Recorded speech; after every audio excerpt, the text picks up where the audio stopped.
La siguiente transmisión es apta para toda la familia. Contiene closed caption y es financiada con recursos del Fondo Único de TIC.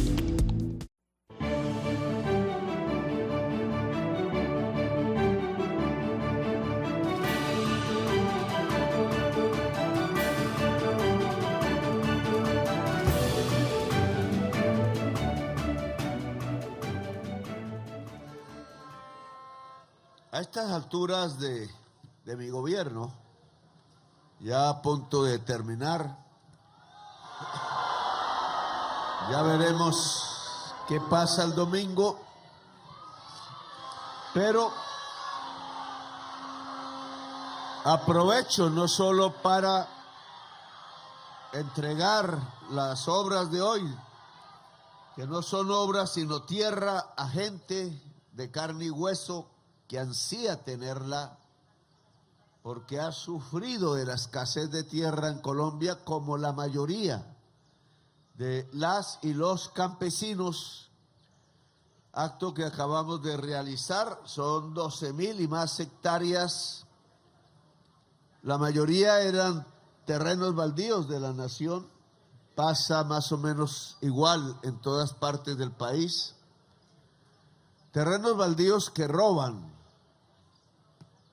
que se apropian con el concurso de la corrupción pública, que fácilmente pasa a manos, no de un vivo por ahí que de pronto ve que hay un baldío y de pobre y de noche a la mañana se vuelve rico, sino de mafiosos, de narcotraficantes, algunos de ellos vueltos políticos, algunos de ellos vueltos gobernadores, algunos de ellos,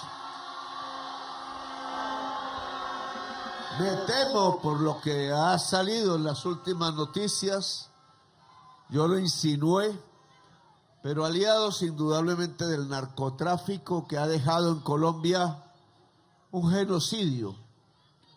Sus cifras son cada vez más difíciles. Cada vez aparecen más datos.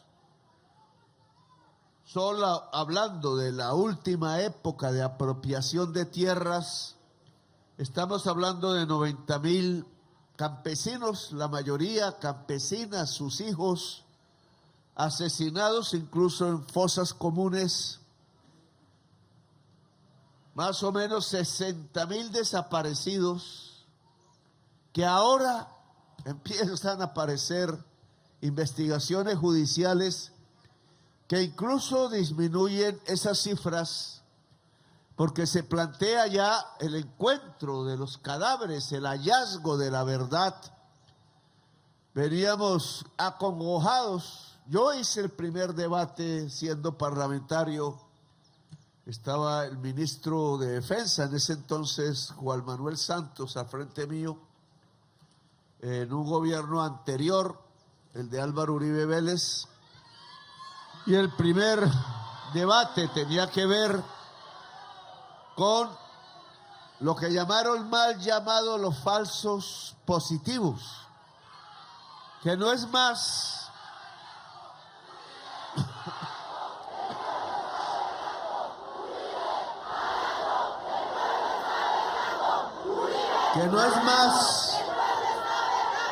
que un crimen contra la humanidad, así se denomina en el Estatuto de Roma.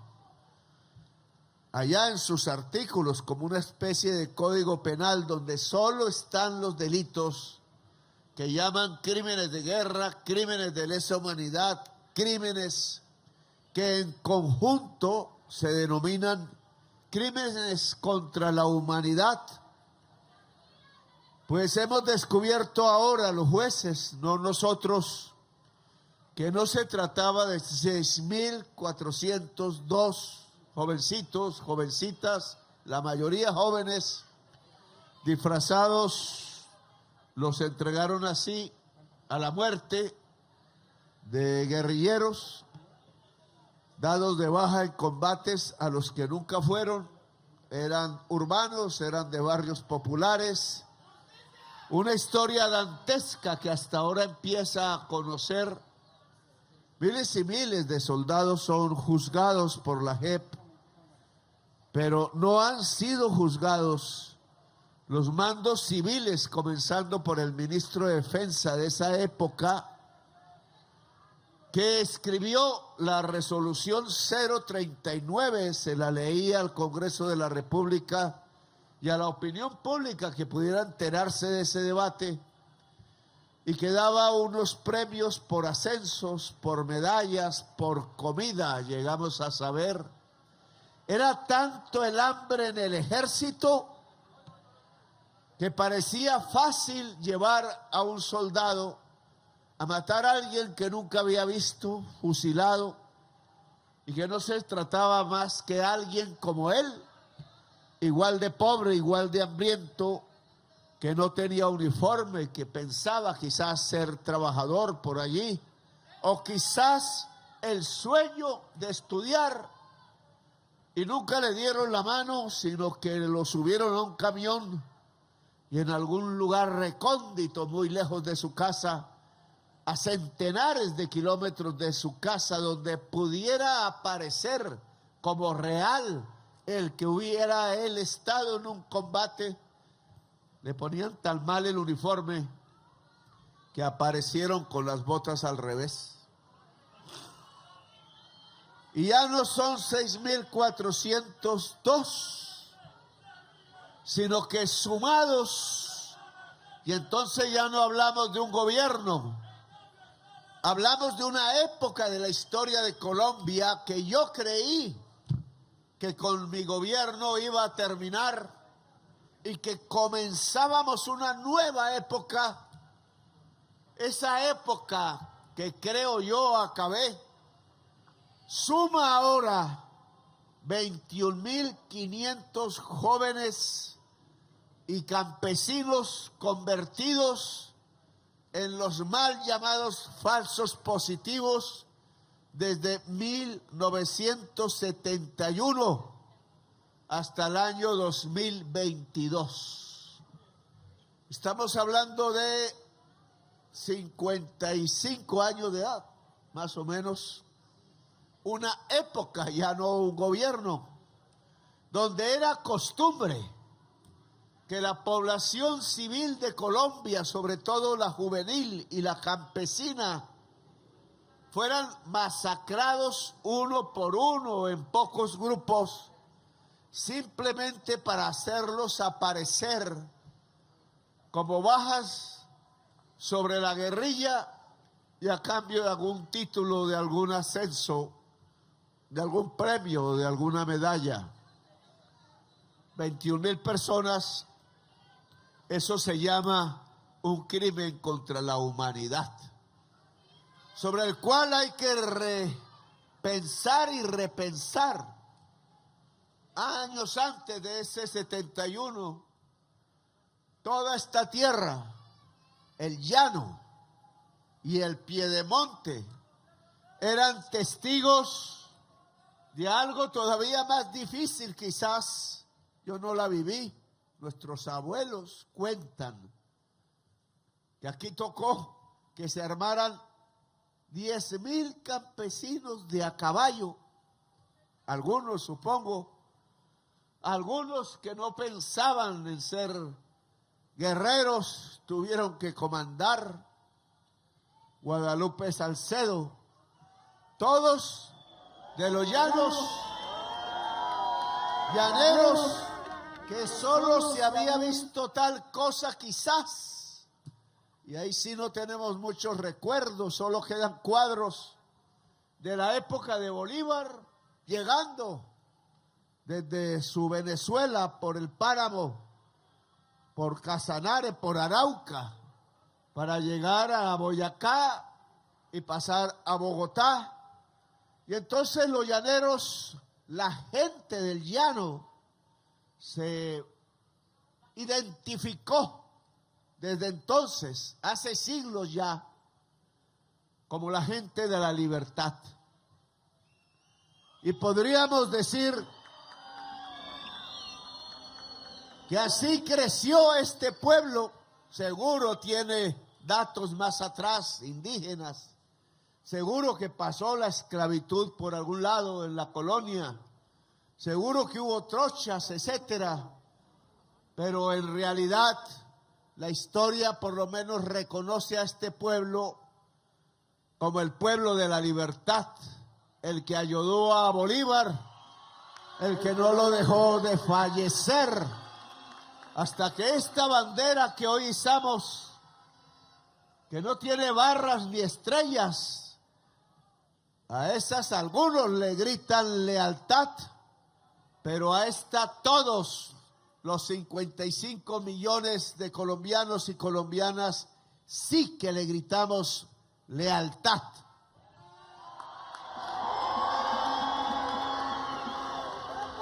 ¿Qué habrá pasado del pueblo de la libertad, de los llaneros, con la defensa de la libertad hoy? ¿Pensaremos igual? ¿Habrá cambiado tanto la historia? Porque la historia cambia, que incluso se puede volver en su contrario. Tal habrán sido los conflictos contemporáneos ya, que quizás esta bandera tricolor ha perdido su significado, que no era más sino el azul y el rojo de la bandera de Haití, que ahora censuran en un mundial de fútbol. Sus camisetas hechas en Colombia las censuran, pero que era y es azul y roja, porque Bolívar llegó allá entristecido de sus derrotas. Hemos arado en el mar, decía siempre Bolívar, decepcionado. Y allá en esas islas de Jamaica y Haití, fue la gente negra que se había liberado de ser esclava a sí misma, derrotando el mayor imperio del mundo y derrotando el mayor ejército del mundo en sus propias tierras. 200,000 que tenían la bandera azul y roja, pero atravesada por una franja blanca que no significaba más sino el color de sus pies, de sus pieles. Por eso la bandera de Haití quitó la franja blanca. Es la misma, pero es que era enarbolado por esclavos emancipados, por emancipadores negros y esclavas, y entonces no se veían reflejados ellos y ellas en una bandera que fuese azul, blanca y roja, sino en una sola, que era roja y azul, azul y roja, y esa es la mitad de nuestra bandera. Porque Bolívar se la trajo. La primera bandera la hicieron las esclavas que se habían liberado en Haití, en Jacmel, donde estuve. Y fue Miranda y fue Bolívar el que les recomendó colocar la franja amarilla, que no era de los colores rubios de ninguna europea, sino que era el sol brillante del Caribe. Y así llegó esta tricolor a nuestra tierra.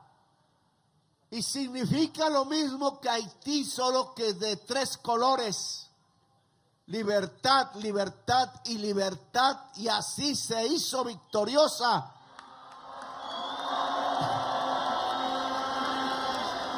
Es una bandera contra la esclavitud. Es una bandera por la libertad. Y es una bandera por la vida. Y está aquí entre nosotros. Y tendrá cada colombiano y colombiana que decidir el día domingo si la cambia por una bandera norteamericana.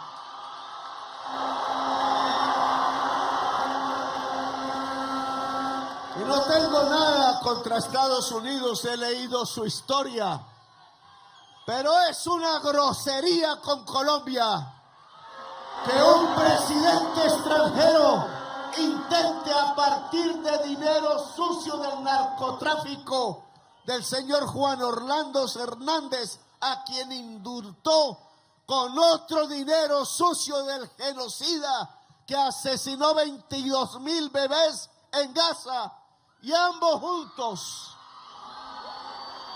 con un señor que se llama Milei, que transformó la gran Argentina en uno de los peores, más pobres países del mundo, en donde en lugar de comer carne ahora comen burro, y que comparado con Colombia de este gobierno, nosotros hacemos crear 50 empresas al día y el señor Milei hace quebrar 30 empresas por día. Vamos a cambiar esta época que iniciamos por volver atrás a la época en donde 21,000 jóvenes fueron fusilados, donde 700,000 personas fueron asesinadas desde el 9 de abril del 48, y fue por eso que Guadalupe Salcedo se levantó en estas tierras, porque no quería más asesinatos de una manera de pensar de la época que enarbolaba una bandera roja liberal. Destriparon liberales, incluso a Guadalupe Salcedo, por un sargento bruto de la policía en el barrio Los Mártires de Bogotá. Pero me pregunto yo, ¿volvemos a esas épocas? Entonces creo que antes que nos embrutezcan con inteligencia artificial traída desde Miami, los señores narcos y genocidas, tenemos que hacer la reflexión y empezar una nueva época que aquí dejo en cifras. Solo de 4 años, los de mi gobierno.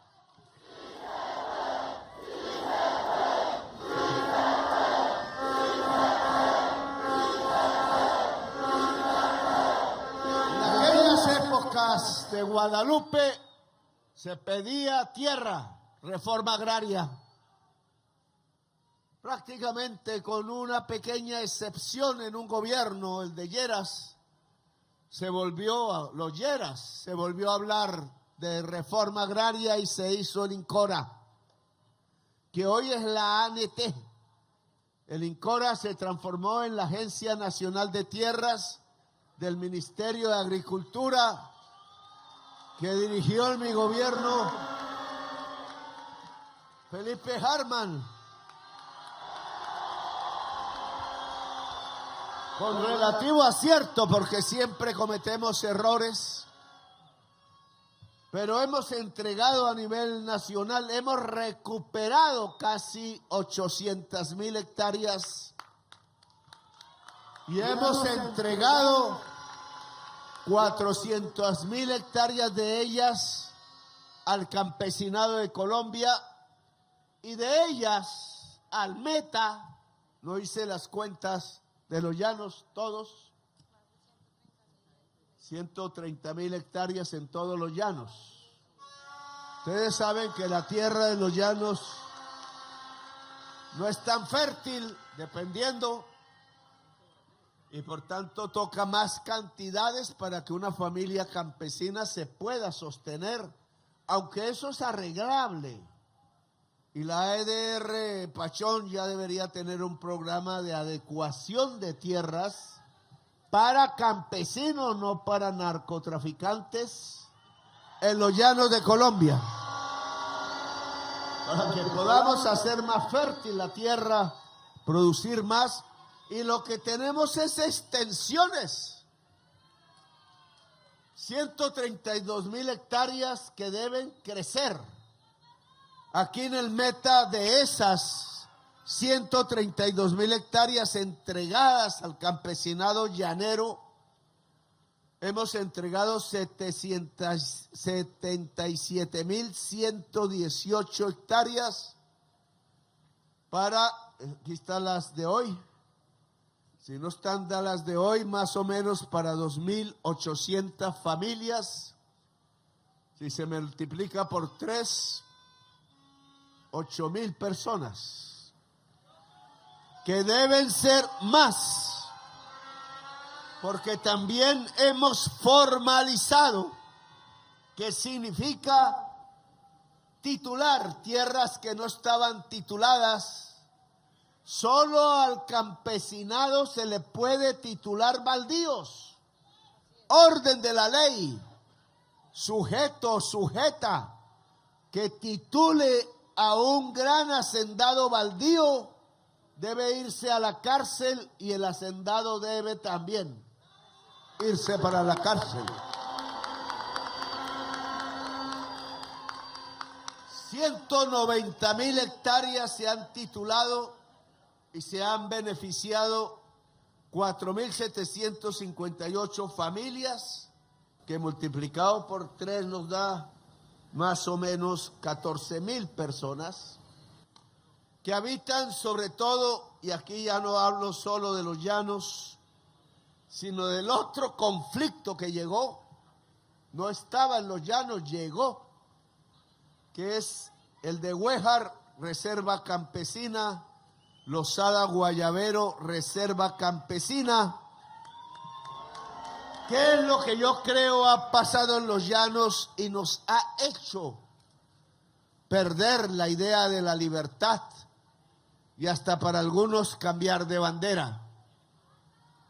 Que en la historia de la violencia, ya hablé de alguien aquí, ejército de 10,000 campesinos, ejército campesinos que hicieron la paz con el general Gustavo Rojas Pinilla, y en ese momento los generales todos, o en general, no los conocía a todos ni a ninguno, pensaban en la paz, y por eso hubo una amnistía, y por eso la guerra en el llano cesó, y empezó a haber alguna reconciliación, pero precisamente desobedeciendo a sus generales, que le decían lo contrario, dialogue. Un presidente de apellido Valencia, Guillermo León Valencia, abuelo de una que acaba de ser candidata, decidió, miren la estupidez, lo digo con la historia de Colombia, acabaron de salir de una amnistía entre liberales y conservadores hecha por el ejército de Colombia. Entonces decidió bombardear con los aviones de la época 5 cooperativas campesinas en los Andes de cafeteros, y comenzó otra guerra que aún realmente no termina. Y entonces vieron los llaneros que habían hecho la paz bajar por las cordilleras desde el Tolima, campesinos de los Andes que venían huyéndole a la violencia, pero que ya venían armados, porque se habían defendido del bombardeo. Y otra vez aquí se está pensando ya no en bombardear, sino en tirar misiles. Ya alguien dijo hoy que entonces había que hacer algo peor que en lo de Gaza, en Colombia. Por Dios, ya alguien dijo otra vez que había que destripar a quienes no pensaran como él. Y ya dijo que sus aliados eran los mismos que han tirado misiles hasta en nuestro vecino, aguas abajo de aquí, en África, en el Medio Oriente, hasta 200 niñas de 7 a 11 años muertas por un misil allá en Teherán o en algún pueblo cercano. Tiren y tiren misiles.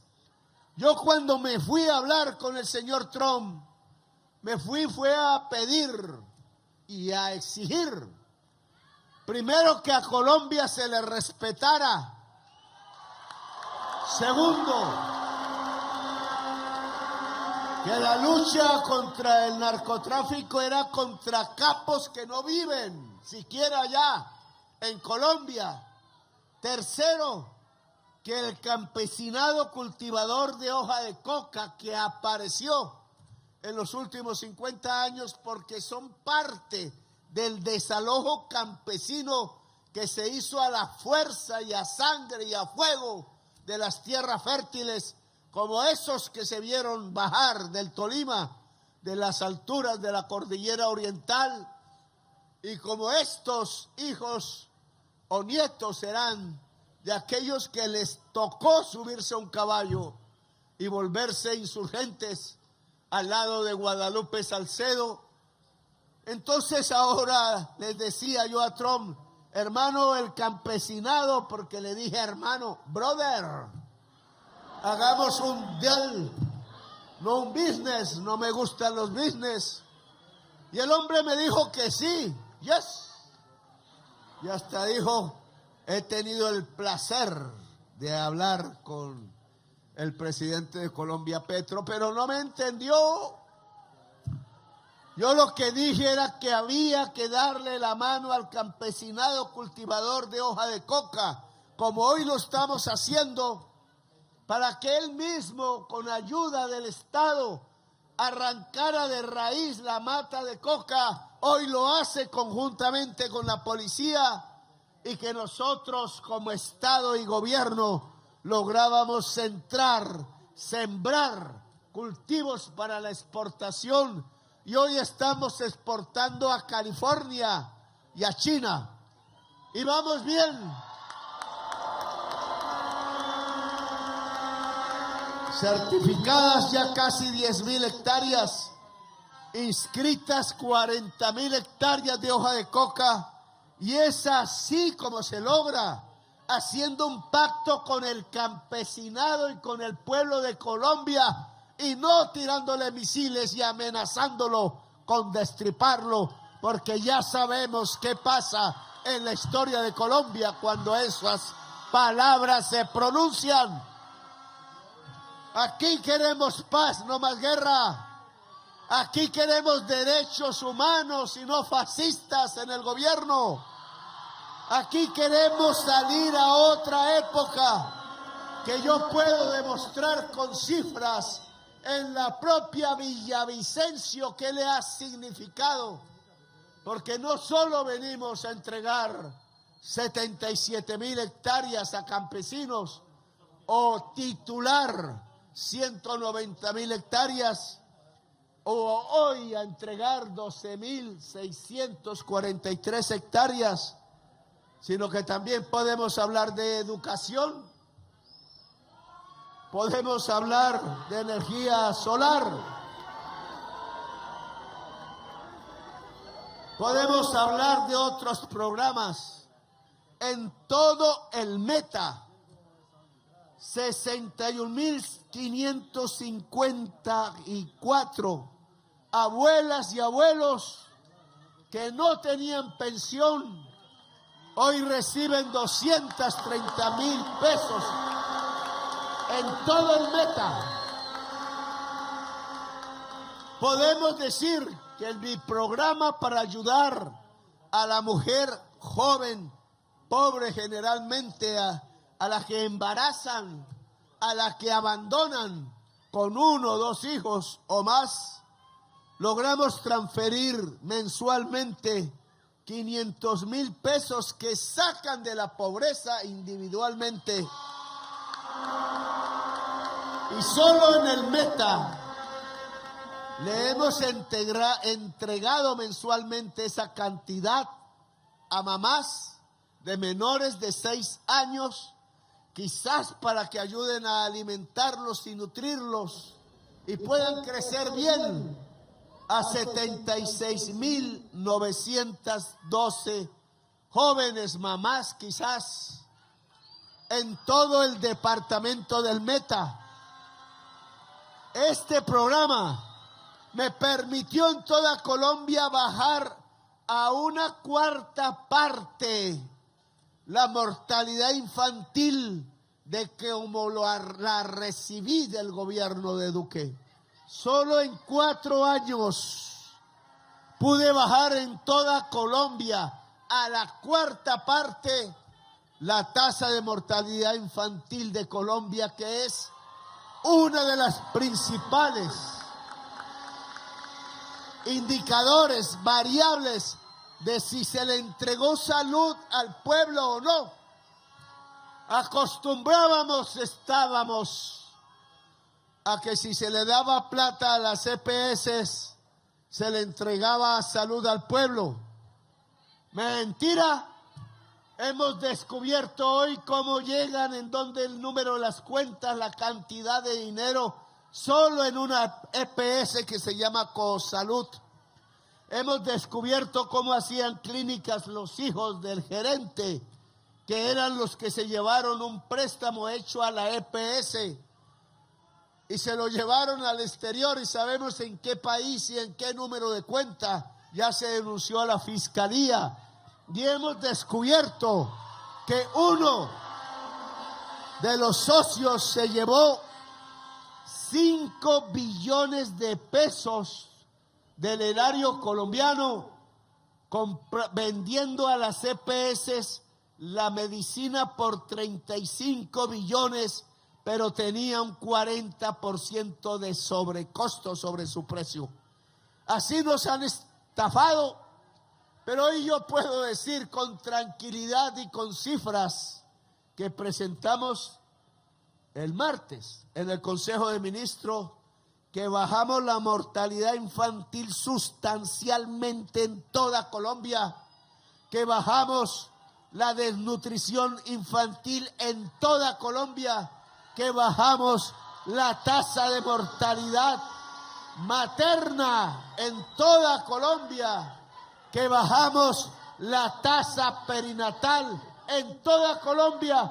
Solo para darles una cifra, el niño, si hubiéramos mantenido las mismas tasas de defunción, de mortalidad que Duque en el 2022, hoy hubieran muerto 15,000 niños y niñas más menores de 1 año.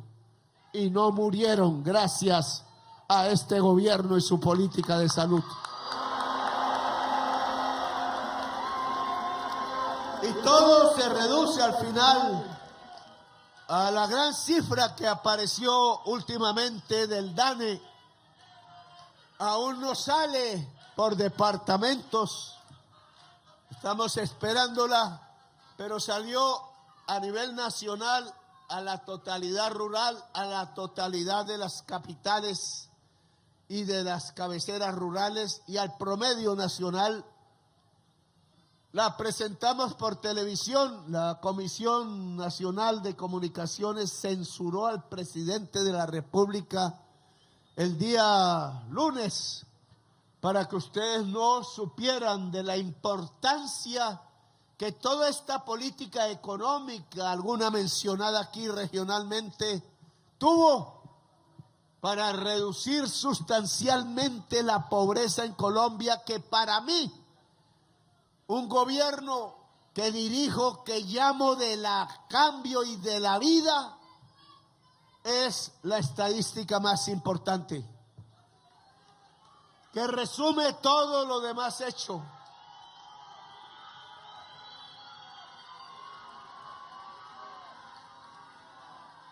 Si nosotros sacamos, según el DANE, desde el 2022 hasta diciembre del 25, ojo, no incluyen estos meses, 4 millones de personas de la pobreza y casi 2 millones de personas de la pobreza extrema.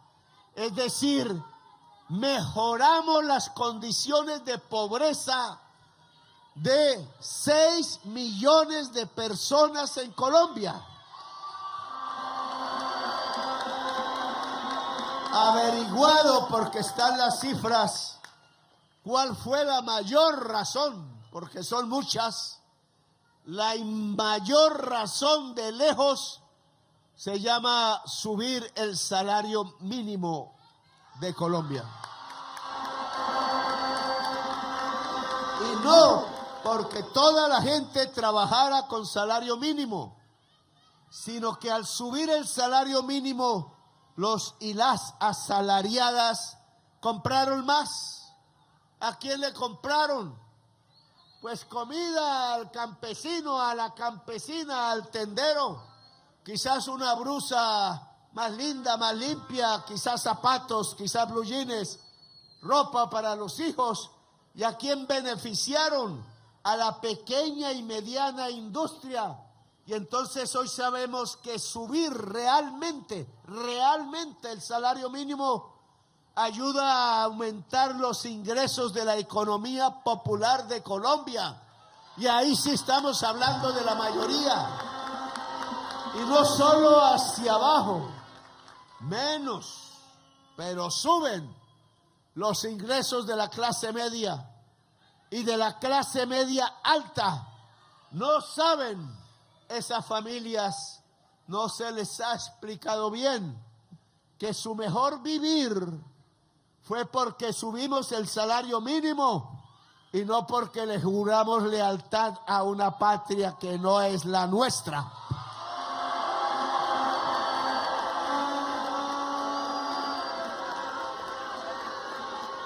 Y esto, y diría, si vamos al 6 de agosto, día, y que no nos digan politiqueros de pacotilla, que es que Petro se va a volver dictador y mandará a una especie de orgía de la sangre al pueblo de Colombia. El pueblo de Colombia me eligió a mí hasta el 6 de agosto del 12 de la noche. Y no me quedo un segundo más porque yo le obedezco al pueblo. Le dije, continuaremos hasta donde quieran porque el 6 de agosto no me muero ni me dejo matar como quieren.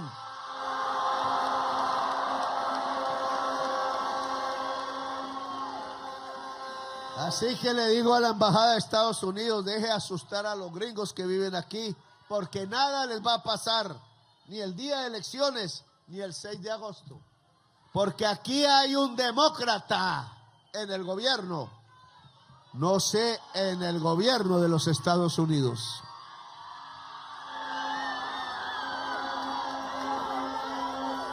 Vamos a dejar ese 6 de agosto de acuerdo ya a los cálculos que se pueden hacer, porque en estos meses sí que subimos el salario mínimo y lo llamamos salario vital y fue 23% mucho más que en estos años de donde he dado estas cifras. Luego lo lógico es que el 6 de agosto habremos incidido positivamente en sacar de la pobreza y de la pobreza extrema aproximadamente, ya ustedes tendrán la cifra, 7,5 millones de colombianos y colombianas. Y me siento orgulloso de haberlo logrado porque ningún gobierno hacia atrás puede mostrar esta cifra que estoy mostrando. Y lo digo de antemano, si cambian el salario vital, que es el que garantiza la comida a toda la familia con el mínimo para sostenerse, que lo instituyó por primera vez en un escrito la doctrina social cristiana de la Iglesia Católica en 1895, encíclica llamada Rerum Novarum, para que los que nos dicen ateos y comunistas sepan que nos hemos leído las encíclicas y la Biblia, sobre todo las palabras de Jesús. Si cambian eso por el contrato por horas, todo lo que aquí habré narrado se devuelve.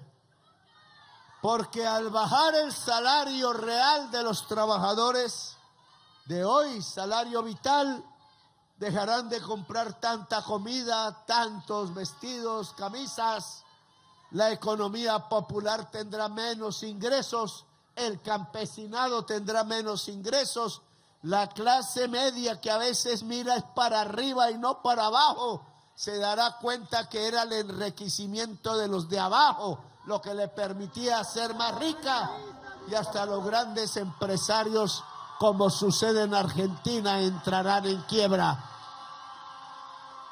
La cifra para Villavicencio es que bajamos, no tengo meta, la pobreza monetaria de 30% a 23%, y eso equivale 36,000 personas en esta ciudad, Villavicencio, que este gobierno sacó de la pobreza monetaria, y otros más que sacó de la pobreza extrema. Me han acompañado en estos que son mis últimos discursos siendo presidente. Ya volveremos a otros. Les quiero agradecer su presencia. Les quiero comunicar que si queremos libertad y vida, es alzando la bandera tricolor y ninguna otra, pero una bandera tricolor de verdad, que traiga el fin de la esclavitud como en el color azul y rojo, y que traiga el sol, la belleza, la vida como en el color amarillo, porque Colombia inició una época que ojalá no termine aún, que es la época de la libertad y de la vida. Que los llanos sean libertad y vida siempre. Que el meta sea libertad y vida siempre.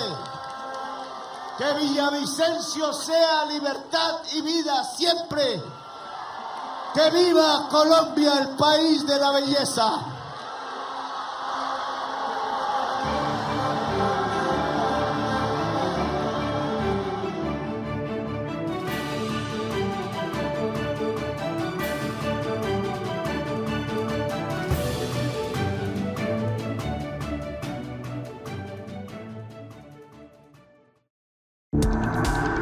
Este contenido fue financiado con recursos del Fondo Único de TIC.